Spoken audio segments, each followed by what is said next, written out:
आज आमे भक्त मयूर गप शुणा।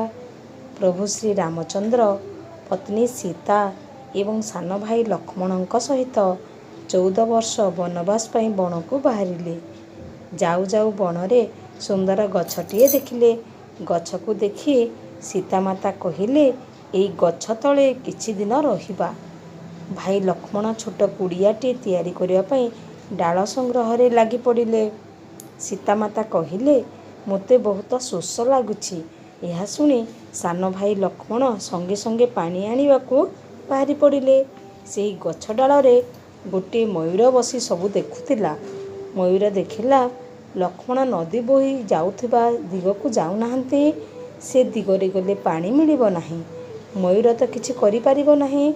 से संगे संगे उड़ी आसी प्रभु श्री रामचंद्रଙ୍କ आगरे ठिया ହେଲା। थंटरे निज शरीररू गोटे पुच्छ काढ़ी प्रभु श्री राम और सीतामाताଙ୍କ आगरे पकाइला। प्रभु श्री रामचंद्र किछि बुझी पारिले नाही।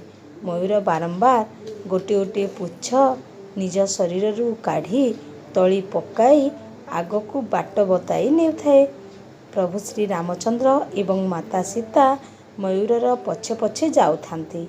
मयूर पछे पछे जाई देखिले आगरे गोटे बड़ नई। सीतामाता पानी पीले, तांको शोष मेंटिला।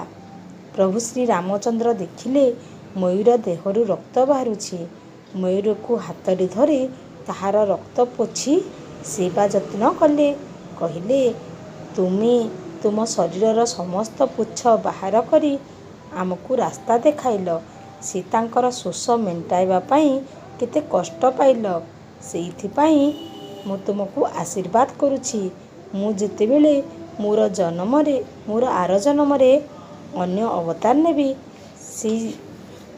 सेतेबेले तुम पुच्छको मु सबुबेले मस्तकरे धारण करिबे। मु तुमको मने पकाउथिबे। मयूर खुशी होई नाचिबाकू लागिला। खुशी रे भगवान मयूर को हाथरे धरी गेल कले। मयूरर सेवा करी ताको उड़ाई देले।